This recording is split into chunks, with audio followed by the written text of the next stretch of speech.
अस्सलाम वालेकुम नाजरीन। पाकिस्तान इस वक्त जिस एनर्जी डेफिसिट का शिकार है, जिस तवानाई बहरान का शिकार है, वो मेरे और आप हम सब के सामने है। ऐसे में हम देख रहे हैं कि कुछ जो अच्छी खबरें भी हैं और बुरी खबरें भी हैं। बुरी खबर पहले आपके साथ डिस्कस करूं जो तशवीशनाक है कि पाकिस्तान को जुलाई से सितंबर के दरमियान 10 LNG के कार्गो जो हैं वो खरीदने थे, लेकिन $1 अरब मालियत की उसने जो है वो खरीदारी करना चाहिए। उस पर इंटरनेशनली हम देख रहे हैं कि एक बिड भी नहीं मिली, एक बोली भी नहीं लगी, पाकिस्तान को नहीं मिली। इंटरनेशनल जो सेलर्स हैं उनका कोई इंटरेस्ट इस वक्त नजर नहीं आ रहा पाकिस्तान के लिए, क्योंकि हम देखते हैं कि पूरी दुनिया में इस वक्त ये जो रशिया और यूक्रेन क्राइसिस हुआ है, इसके बाद पूरी दुनिया में एनर्जी का एक बहरान, और उस एनर्जी के बहरान में यूरोप और अमेरिका जो है वो ज्यादा प्राइस पे करने के लिए तैयार हैं। तो इमर्जिंग कंट्रीज जो है, स्पेशली पाकिस्तान जैसे मुल्क जो है, उनके लिए काफी प्रॉब्लम है।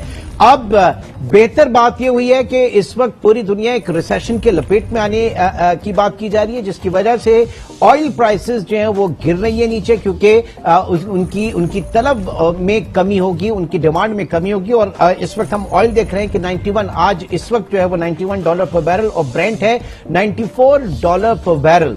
ये वो लेवल्स नहीं है कि इसमें बहुत सुकून का सांस लिया जाए, बट हम $120-125 पर बैरल देखकर आ रहे हैं नीचे, लिहाजा हमें कदरे रिलीफ इस वक्त महसूस करना चाहिए। लॉन्ग सस्टेनेबल ये होगा या नहीं होगा, इसके ऊपर बात की जा सकती है। और हुकूमत जो है इस मुमकिना तौर पर प्राइसेस कट करने जा रही है, रिलीफ देने जा रही है अवाम को, लेकिन सोचने की बात यह है कि क्या ये मुमकिन है इस वक्त में, क्योंकि इस वक्त अगर ऐसा कोई भी इकदाम लिया जाता है, बहुत ही फ्रेजाइल मार्केट है, ऐसे वक्त में कोई भी इस तरह के इकदाम वो सिर्फ और सिर्फ ज़िमनी इंतखाबात जो पंजाब के हो रहे हैं उसमें अवाम को या अपने वोट बैंक को नवाजने के लिए ये इकदाम हो सकता है। क्योंकि यही गलती पिछली हुकूमत भी करके गई थी जब उन्होंने ऑयल प्राइसेस को फ्रीज किया था। वो कौन से लेवल है जिसके ऊपर बात की जा सकती है कि अवाम को रिलीफ फराहम किया जा सकता है। और उससे पहले अगर ये जो प्राइसेस नीचे आई हैं तो इस वक्त जीएसटी हम नहीं ले रहे हैं 17%, अगर वो जीएसटी वसूल कर लिया जाए तो कौमी खजाना भी बेहतर होगा। बहरहाल इस वक्त जितने मुंह उतनी बातें हो रही हैं। पहले मैं बात कर रहा था इस वक्त के पाकिस्तान को जो एलएनजी दरकार थी वो उसको नहीं मिल रही। इसके ये क्या स्टोरी है, इसके ऊपर मैं बात करूंगा। रेहान जावेद साहब इस वक्त हमारे साथ मौजूद हैं। आप एनर्जी एक्सपर्ट हैं, माहिर तवानाई उमूर हैं। बहुत शुक्रिया रेहान जावेद साहब आपका। ये सूरत हाल जो इस वक्त हम देख रहे हैं कि पाकिस्तान को $1 अरब मालियत की एलएनजी खरीदनी थी, लेकिन कोई दिलचस्पी जाहिर नहीं की गई, और जुलाई से सितंबर के दरमियान ये कितनी मुश्किल सूरत हाल है पाकिस्तान के लिए?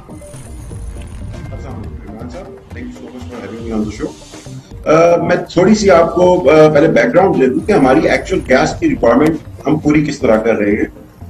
50% हमारे पास इस वक्त अपनी लोकल इंडिजिनियस गैस अवेलेबल है। कितने परसेंट? 25%, 50% जो पाकिस्तान में गैस प्रोड्यूस होती है वो हमारी रिक्वायरमेंट्स था वो मौजूद है। ठीक है। 25% हमारा लॉन्ग टर्म कॉन्ट्रैक्ट हुआ हुआ है, जो हमारी रिक्वायरमेंट है वो कतर के साथ, और 25% जो हमारे पास शॉर्टफॉल है वो हम पूरा करते हैं स्पॉट कार्गोज बाय करके। इस वक्त टोटल कार्गोज जो आपके पास अगस्त में आ रहे हैं, जुलाई तो आप ऑलमोस्ट मिड में आ गया है छुट्टियों और बारिशों की वजह से, अगस्त में हम बड़े सीवियर क्राइसिस पे जा रहे हैं। जो हमारे पास टोटल जो कार्गोज आ रहे हैं वो 6 कार्गोज आएंगे कतर से, और 1 हमारे पास बुकड है ENI से।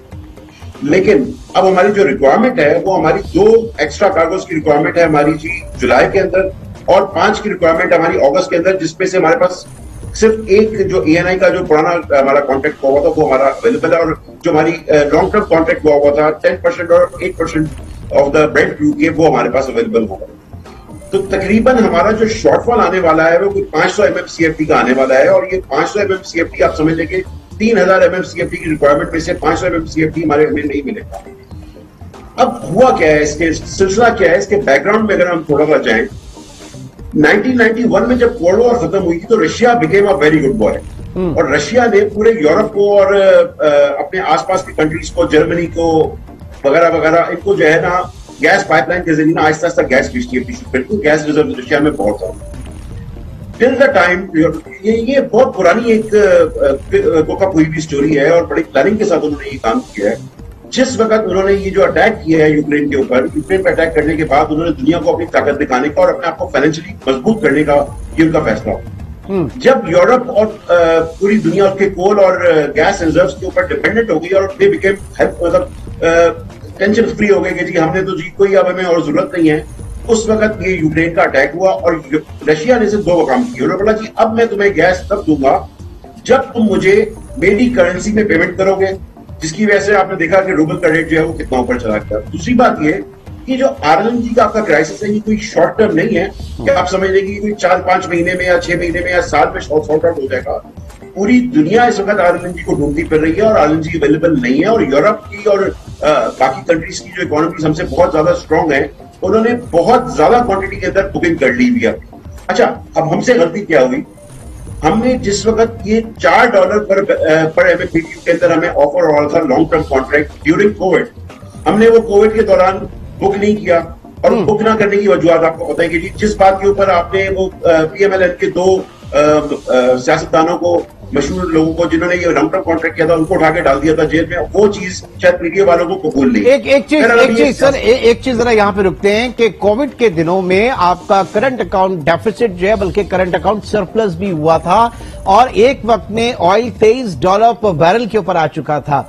ऐसे में इस वक्त कहते रह गए इस प्लेटफॉर्म से भी, बिजनेस रिकॉर्डर के एडिटोरियल्स में भी और जगहों पे भी कि भाई आप स्ट्रेटेजिक बाय नहीं कर सकते, अपने रिजर्व्स मेंटेन नहीं कर सकते, आप जाके इंटरनेशनल मार्केट में उनकी हेजिंग कर ले, या आप इंटरनेशनल आपका अपना कमोडिटी एक्सचेंज मौजूद है, आप गवर्नमेंट फंड उसके अंदर जाके कुछ ना कुछ तो कर सकते थे। दुनिया ने किया होगा, अगर वो उस वक्त करते तो क्या एक अक्लमंदाना फैसला नहीं होता? आज जो अगर रो रहे हैं इस वक्त हम $125 पर बैरल को, उन ऑयल प्राइसेस के ऊपर हमारा नुकसान जो है वो खत्म हो चुका होता, नहीं होता हमें नुकसान।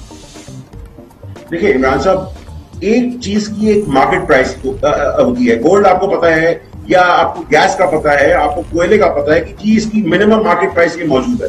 अगर आप हेजिंग नहीं भी करते और आप उस वक्त अपने बाकी 25% का लॉन्ग टर्म कॉन्ट्रैक्ट कर लेते, जिस तरह आपने कतर के साथ किया था, तो वो आपका कॉन्ट्रैक्ट हो रहा था कोई 5 से 6% ऑफ द ब्रेंट क्रूड के ऊपर, which was a very good deal. देखिए, जब आप मार्केट प्राइसेस डिटरमिन करते हैं ना किसी चीज की, तो आपको पता होना चाहिए कि जी आज तो प्राइस कम है लेकिन कल इसकी प्राइस क्या है। ये चीजें सिर्फ एक्सपीरियंस से आती हैं और ये मेरे ख्याल में बहुत बड़ी गलती की थी हमने ये काम ना करके। ठीक है, आगे बढ़ते हैं। अब इससे हमने क्या सीखा, क्योंकि इस वक्त जो आप कह रहे हैं कि 500 MMCFD का जो है वो एक क्राइसिस आने वाला है और शॉर्टफॉल होगा। ऐसे में अगर एनर्जी डेफिसिट इस वक्त दुनिया की स्टेबल इकोनॉमीज हैं, अमेरिका है, यूरोप है, तो वो फिर भी ज्यादा प्राइसेस पे करने के लिए तैयार होंगे बनिस्बत इमर्जिंग इकोनॉमीज और पाकिस्तान जैसा मुल्क। दूसरी चीज ये कि पाकिस्तान ने अभी जो बिड की है इसके ऊपर कोई इंटरेस्ट नहीं आया। सबसे पहले तो हम ये देख रहे हैं कि पाकिस्तान अपने खुद जो मुआशी हालात हैं इसके ऊपर जो इंटरनेशनल सेलर्स हैं वो हमारे साथ राब्ता या हमारे साथ कोई मुआहदा करने पर शायद कंफर्ट नहीं है। नहीं, देखिए उसकी कुछ और वजूहत है। एक तो वजूहत हमारी इकोनॉमिक पोजीशन है, जो आपने बिल्कुल ठीक कहा। और आपने, मुझे याद है कि आपने तो ये हेजिंग वाली बात जिस वक्त कोविड चल रहा था आपने उस वक्त भी की थी और आपने बहुत अच्छा आइडिया दिया था ये। लेकिन अब आपको मैं बताऊं सिचुएशन क्या है। सिचुएशन ये है कि हमारे ENI ने और गवर्नमेंट ने हमारे कुछ 2-3 कार्गोज कैंसिल किए थे पिछले कुछ दिनों के अंदर। अब उन्हें 10% बिड जमा करा दी हमें और 30% पेनल्टी थी अगर वो कार्गो हमें नहीं देते। जाहिर सी बात है, पूरी दुनिया में आरएनजी की शॉर्टेज हो गई, उनका माल महंगा बिक रहा था, उनकी गैस महंगी बिक रही थी। उन्होंने बोला जी कैंसिल करो यहाँ से और दूसरी जगह पर भेज दो। हमने उनको बोला जी आपने, क्योंकि हमारे को आपने जी हमें जी आपने दी नहीं है गैस, तो हम आपके ऊपर इंटरनेशनल कोर्ट ऑफ लॉ में जाके हम 30% की पेनल्टी लगाएंगे। उन्होंने बोला जनाब आप पहले जाएं, आप इंटरनेशनल कोर्ट ऑफ लॉ में आप ये 30% की हमारे पे पेनल्टी लगाएं और पेनल्टी लगाने के बाद फिर आप उनसे गैस ले लें। ये हमें गैस ना मिलने का एक सबसे बड़ा प्रॉब्लम हमारा जो बिडिंग सिस्टम है। असल में इमरान साहब जो प्रॉब्लम है वो ये है कि ये हमारे यहाँ पाकिस्तान के अंदर ये गवर्नमेंट ने क्यों मोनोपोलाइज किया हुआ पूरा इशू। आरएलएनजी हमें नहीं मिल रही या मिल रही है, या गैस से गवर्नमेंट का क्या लेना देना। गवर्नमेंट का काम है, third party access rules approve हो चुके हैं। ओगरा ने आपको थर्ड पार्टी को अपने सिस्टम में, SNGC और SNGPL के सिस्टम में गैस शामिल करने की इजाजत दे दी है। आप इस सिस्टम को खोल दें, कभी SSGC को प्रॉब्लम है तो कभी SNGPL को प्रॉब्लम है, कभी PLL को प्रॉब्लम है। एक बंदा, एक कंपनी पिछले कोई 4 साल से पाकिस्तान में गैस लाना चाह रही है, कहता जी मैं $25 में आरएनजी लाकर मैं कंज्यूम भी खुद करूंगा CNG स्टेशन के अंदर। वो बेचारे आज तक घूमते फिर रहे हैं, कभी इस्लामाबाद होते हैं, कभी किसी से मिलते हैं, फिर हुकूमत चली जाती है, उनको आप इजाजत ही नहीं दे रहे कि जी आप गैस लाके शामिल करें। पहले शेल भी काफी दिनों तक, शेल इतनी बड़ी कंपनी है, वो भी काफी दिनों तक यहाँ घूमती रही है, और उनको भी इजाजत दी थी। गवर्नमेंट का काम नहीं है जी ये सारी दुनिया के से माल खरीदना और माल बेचना। गवर्नमेंट का काम है अपने प्रॉब्लम्स को सॉल्व करना, एक कंड्यूसिव माहौल फराहम करना कारोबार के लिए, ना कि खुद कारोबार करना। तो आप कह रहे हैं कि इस सेक्टर को भी डीरेगुलेट होना चाहिए? सर इस सेक्टर को क्या, पाकिस्तान के पूरे एनर्जी सेक्टर को आप डीरेगुलेट करें, चाहे गैस हो चाहे बिजली हो, और सबको इजाजत दें कि जिसका जहां दिल करे जिस प्राइस पे मंगा के अपना कस्टमर उसके पास अगर है और कस्टमर प्राइस देने को तैयार है तो मंगा के बेच दे। इसमें हमें क्या प्रॉब्लम है? अगर जितना ज्यादा कंपटीशन होगा, जितने ज्यादा लोग इसमें इन्वॉल्व होंगे, गवर्नमेंट का काम है जी अपने एलएनजी टर्मिनल्स बनाए, और गवर्नमेंट का काम है जी अपना जो थर्ड पार्टी एक्सेस के बाद जो गैस गुजरेगी स्वी गैस की पाइपलाइनों से, उसके ऊपर अपने चार्जेस दे। वो मुझे याद है सर, शायद एक इससे पहले बात हो रही थी होलसेल मार्केट डेवलप करने की, एनर्जी के हवाले से, इलेक्ट्रिसिटी के हवाले से। आप मुझे सुन पा रहे हैं? जी जी बिल्कुल। मैं ये कह रहा हूं कि एक जमाने में बात हो रही थी इलेक्ट्रिसिटी में होलसेल मार्केट जो है वो डेवलप करने के हवाले से, और उसमें कुछ यही कॉन्सेप्ट थे सारी चीजों के, लेकिन उसके ऊपर थोड़ा बहुत काम भी हुआ, लेकिन फिर उसके बाद रुक गई चीजें। इमरान साहब देखिए, जब प्राइवेट सेक्टर को आप इन्वॉल्व करते हैं किसी भी कारोबार के अंदर, तो उसमें नंबर ऑफ बिडर्स आ जाते हैं, नंबर ऑफ प्लेयर्स आ जाते हैं। जब प्लेयर्स आते हैं तो कस्टमर के पास एक चॉइस पैदा हो जाती है कि मैं किससे गैस लूंगा या किससे बिजली लूंगा। ठीक, जिस वक्त आप उनको जाके कंपटीशन का माहौल पैदा करते हैं, कंपटीशन की फिजा पैदा करते हैं, तो अल्टीमेटली फायदा तो सिर्फ गवर्नमेंट का और आवाम का ही होना है, और आवाम एग्जैक्टली ऐसा सर हमने अपने टेलीकॉम सेक्टर में देखा ना, हम प्राइवेटाइज हमने किया, हमारे पास प्राइवेट सेक्टर से सेल्युलर ऑपरेटर्स आए, पाकिस्तान में फॉरेन इन्वेस्टमेंट्स आई, लोगों के पास एक चॉइसेस आई। पहले जो 6 रुपए की कॉल थी आज वो 30 पैसे की हो गई है। ठीक है, बहुत सारी चीजें इसमें आई। ये तो एक सक्सेस स्टोरी आप कही जा सकती है टेलीकॉम सेक्टर की। तो मेरी तो बस आपकी तवज्जुह से गवर्नमेंट से दरखास्त है कि ये प्राइवेट सेक्टर का काम है, आप इसको प्राइवेट सेक्टर पे छोड़ दें, खुद इसके पीछे ना भागें। अगर मुल्क के हालात खराब है, लेकिन किसी प्राइवेट कंपनी का, शेल जैसी कंपनी अगर पाकिस्तान में गैस लाके बेचने जाती है तो उसमें हमें क्या तकलीफ है? सर जरा गैस लेना चाहता हूँ। Flip side of the story के ऊपर आ जाते हैं। मैं कह रहा हूं कि पाकिस्तान में फिर पेट्रोल के ऊपर पॉलिटिक्स हो रही है। ये जो आप आवाजें सुन रहे हैं ना नून लीग के कैंप से कि इकोनॉमी बड़ी बेहतर हो गई है और अब अनकरीबी जो है ऑयल प्राइसेस सस्ती होने वाली है, तो मेरे जैसा बंदा, ये इंडिपेंडेंट इकोनॉमिस्ट, इसको सिर्फ और सिर्फ जिमनी इलेक्शन के, पंजाब के जो जिमनी इलेक्शन है उसके पर्सपेक्टिव में देख रहे हैं। अदरवाइज ये कोई इस वक्त वाइज कॉल नहीं होगी किसी भी तरीके से प्राइसेस को नीचे करना, क्योंकि आप देखें पीटीआई हुकूमत ने जब ये फ्रीज किया था उस वक्त $95 पर बैरल ऑयल प्राइसेस थी और डॉलर आपका था 180 रुपए का। आज आपकी ब्रेंट उसकी जो हम बात कर रहे हैं वो $100 पर बैरल के करीब है और डॉलर है 210 रुपए का। ये कहीं से भी वाइज कॉल नहीं हो सकती है। एक बार फिर हम जो है अपने इकोनॉमिक डिसीजंस के ऊपर को पॉलिटिकली कॉम्प्रोमाइज करने जा रहे हैं। क्या कहेंगे रेहान साहब? मैं बिल्कुल आपकी बात को मैं बिल्कुल सेकंड करूंगा और मैं बिल्कुल आपके इस बात के हक पे हूं कि बजाय हमें पेट्रोल की प्राइसेस फिलहाल कम करने के, हमें इस वक्त सबसे पहले तवज्जो देनी चाहिए पब्लिक ट्रांसपोर्ट के ऊपर, जो कि हम कंपेयर करते हैं कि इंडिया में प्राइस ये है, बांग्लादेश में प्राइस ये है, दुबई में प्राइस ये है। हम ये नहीं बताते कि वहां पे पब्लिक ट्रांसपोर्ट सेक्टर कितना बड़ा है। लंदन में आज से 100 साल पहले उन्होंने अंडरग्राउंड अपना सिस्टम बनाया था। आप अगर लंदन जाते हैं तो आप कब ट्रेवल करते हैं गाड़ी के अंदर? हमेशा आप जाते हैं ट्यूब स्टेशन पे और बैठ के कहीं भी निकल जाते हैं, लेकिन हम उस तरफ तवज्जो नहीं देते और उस तरीके से नहीं देते उस पर तवज्जो, जिसकी वजह से आवाम को फायदा होता है। फिर मैं अगर अपनी फैक्ट्री जाता हूँ या मैं अगर किसी जगह जाना चाहता हूँ और मेरे पास पब्लिक ट्रांसपोर्ट का प्रॉपर सिस्टम हो, मुझे क्या जरूरत है गाड़ी में बैठ के जाके ट्रैफिक में फंसने की? तो ये सबसे पहला काम है। दूसरी बात मैं आपकी तवज्जो दिलाना चाहूंगा जी, ये जो हमारा गैस कंजम्पशन के ऊपर हम बात कर रहे थे, तो एक्चुअली हम अपनी पाकिस्तान की 50% गैस को जाया कर रहे हैं। अगर आप ओगरा का जो पिटिशंस और ओगरा की डिटर्मिनेशंस उठा के देखें तो उसमें यूएफजी अनअकाउंटेड फॉर गैस होता है 18%। अब जो बाकी 25% जो हम उसको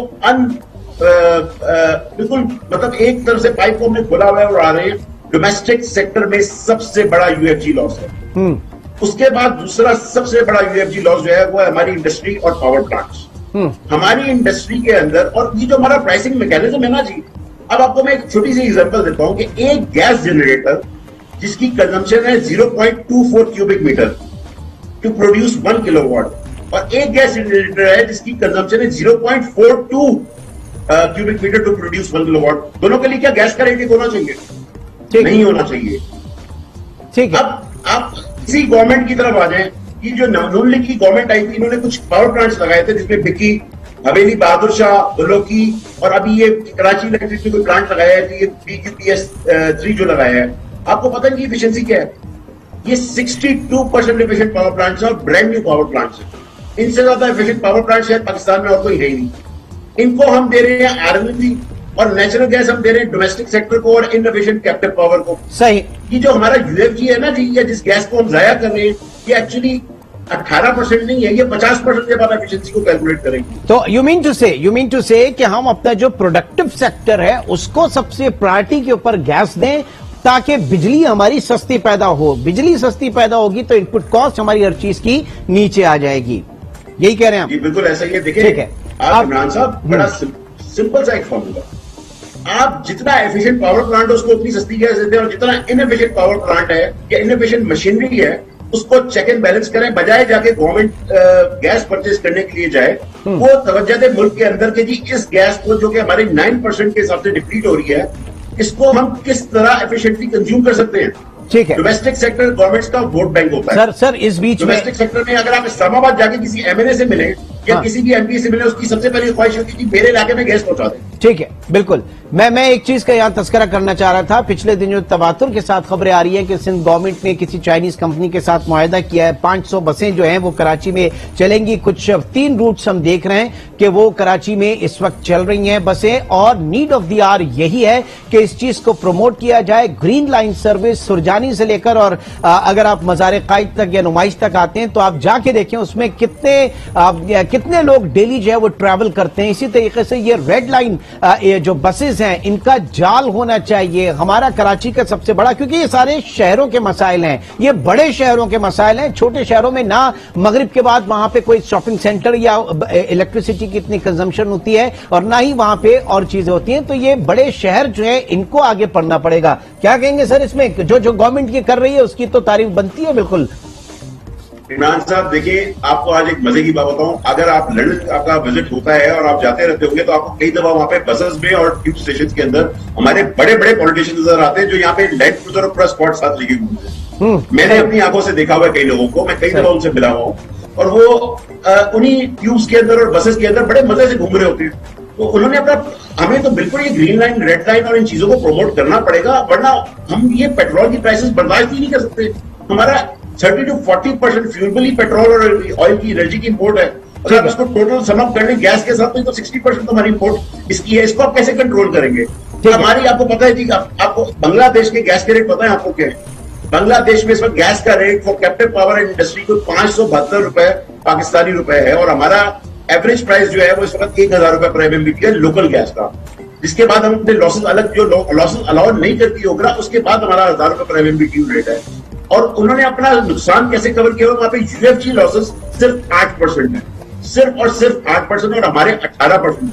वो सिर्फ और सिर्फ एफिशिएंट पावर प्लांट्स को, एफिशिएंट कैप्टिव पावर को, एफिशिएंट बॉयलर्स को। यार आप हाल को देखें, 1980 से 2000 मॉडल तक के गैस जनरेटर जो कि खत्म कर दिए दुनिया ने और उठा के फेंक दिए थे, वो हम उठा के ले आते हैं और उनको चलाते हैं। इन पे तो फौरन बैन लगना चाहिए। ये जो बॉयलर हम इस्तेमाल करते हैं ये 50-50 साल पुराने होते हैं, इनकी एफिशिएंसी 70% से ज्यादा नहीं होती, और जो नए बॉयलर्स आ रहे हैं गैस के ऊपर वो 92% एफिशिएंट है। आप अपनी इतनी गैस जाया कर रहे हैं इसको। अच्छा, आपको घर में आप देख लीजिए, घर में हमारा गैस का बिल, मुझे शर्म आती है जी अपना गैस का बिल देख के। मेरा 4000 रुपए का गैस का बिल आया है, जिसमें 2 गीजर और सारे चूल्हे चल रहे हैं। लेकिन बांग्लादेश में आपको पता उन्होंने क्या किया हुआ है? बांग्लादेश में उन्होंने फी चूल्हा गैस का बिल फिक्स किया हुआ है।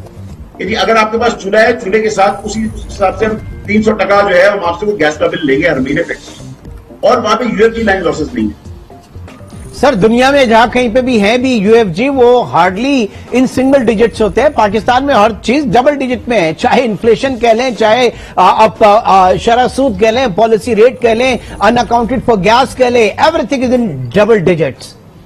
बहरहाल इट इज अबाउट टाइम। देखिए मैं आपको आज एक बात बताऊं, मिर्जा साहब की मैं बड़ी मजेदार एक बात आपको बताता हूँ। वो हर चीज में अपने कोकोमो और कैंडीलैंड का जिक्र जरूर करते हैं।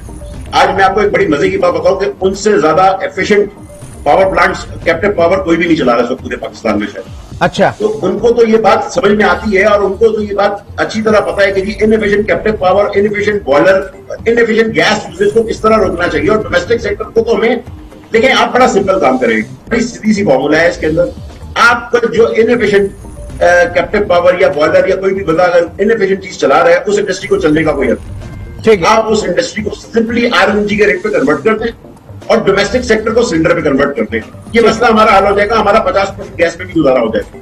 ठीक है, चलें, बहुत शुक्रिया। रेहान जावेद साहब हमारे साथ मौजूद थे। और बात यह कि गवर्नमेंट जो ऑयल प्राइसेस करने जा रही है, जैसा कि सुना जा रहा है, ये इंतहाई नामुनासिब वक्त है, क्योंकि इंटरनेशनल मार्केट में ऑयल प्राइसेस जो है काफी फ्रेजाइल हैं और डॉलर भी इस वक्त जो है पाकिस्तान में 210 रुपए का। इंतजार कीजिए, तकरीबन 80-85 पे ये सस्टेन करता है तो जाके फिर आपके लिए बेहतरीन वक्त होगा। पूरा का पूरा आप जाके आवाम को जो है इसके जो फायदा है वो पहुंचा सकते हैं बाय द टाइम, क्योंकि अभी गवर्नमेंट इन पेट्रोलियम प्राइसेस के ऊपर जीएसटी भी नहीं ले रही है, 17% जीएसटी भी नहीं ले रही है। अगर वो इसको जीएसटी में कन्वर्ट कर दे तो हुकूमत का भी, यहाँ पे कौमी खजाने का भी फायदा हो सकता है। अदरवाइज हम हाथ झाड़ के खड़े हो जाएंगे 10, 15, 20, 25, 30 रुपए के इस मुनाफे को, और आगे फिर जाके हमारे लिए ही यही मसला होगा हुकूमत के लिए। और वो जो बड़ा मसला होगा वो फिर इजाफा होगा प्राइसेस का, इजाफा होगा पेट्रोलियम प्राइसेस में, और एक बार फिर इन्फ्लेशन जो है वो बाहर निकल जाएगा हत्ते से।